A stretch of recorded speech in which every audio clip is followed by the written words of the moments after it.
On peut se demander ce qui pousse des artistes à intervenir dans un espace a priori aussi peu fait pour créer et exposer des œuvres que dans la ville. La ville, c'est un espace qui est déjà totalement saturé de signes, que ce soit la signalétique, que ce soit la publicité, ou que ce soit d'ailleurs le simple mouvement des passants, des voitures, que ce soit les flux qui la traversent.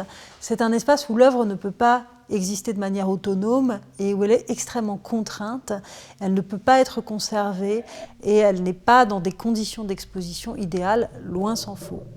Pour certains d'entre eux, la rue est d'abord un média, un espace de visibilité où faire connaître leur travail, un travail qui parfois d'ailleurs peine à exister ailleurs que dans la rue.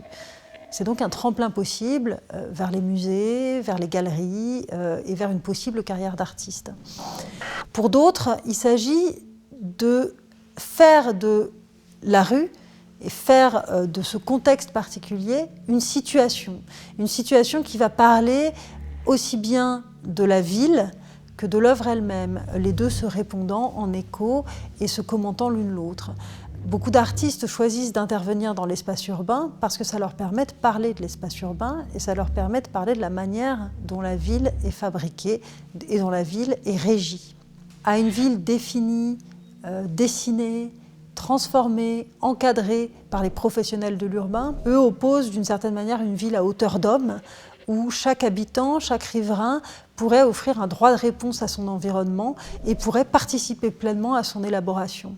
C'est peut-être ça, au fond, l'art urbain, comme le dit Brassailles, c'est la pulsion de tous ceux qui n'ont pas la possibilité de laisser leur nom à la postérité, mais qui malgré tout ont envie de laisser une trace et de dire « j'existe ici et maintenant ». Parmi les artistes qui interviennent dans la ville, il y a aussi ceux qui vont privilégier l'envers de la ville. Les espaces non plus visibles, mais au contraire invisibles. Les espaces secrets, les espaces dans lesquels il faut s'infiltrer, les espaces dans lesquels il faut s'introduire de manière subreptice et qui sont d'une certaine manière des espaces de disponibilité, des espaces en transition, en attente de réaffectation. Et ce faisant, en s'introduisant dans ces espaces, ces artistes montrent qu'il est possible de faire une autre expérience de la ville, une expérience qui soit totalement délaissée des routines, totalement délaissée des parcours ordinaires qui vous font aller d'un point A à un point B. Mais en dévoilant la ville comme un terrain de jeu et d'aventure, ils en font aussi un matériau plastique. Ils dialoguent avec son architecture, dialoguent avec les matériaux de construction, avec la qualité particulière d'un mur, avec ses anfractuosités, avec tous les matériaux qui constituent l'espace urbain.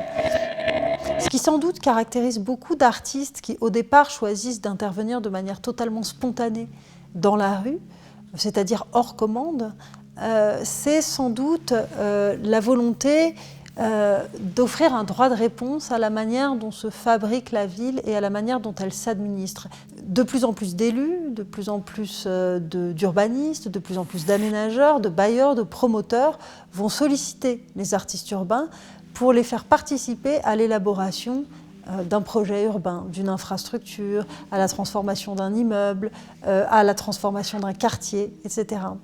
Et là où les artistes urbains pouvaient être au départ considérés comme des contrepoints à la fabrique officielle de la ville, ils en deviennent aujourd'hui, au contraire, d'une certaine manière, les adjuvants, puisqu'ils secondent le projet urbain et ils vont permettre de communiquer ce projet.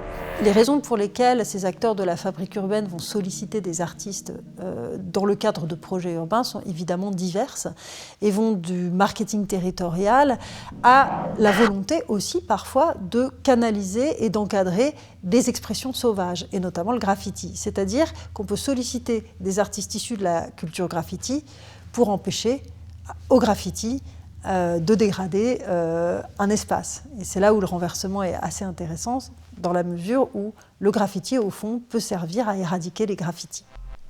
L'enjeu dans ces conditions, c'est de savoir si l'art urbain peut rester ce qu'il est originellement, c'est-à-dire une pratique libre, spontanée, etc. Et on entend souvent d'ailleurs déplorer que l'art urbain n'est plus ce qu'il était, que le graffiti est mort. Ce qui est intéressant, c'est de constater que dès les années 70, La première génération du graffiti, lorsqu'elle a passé la main à la deuxième, a décrété que le graffiti était mort.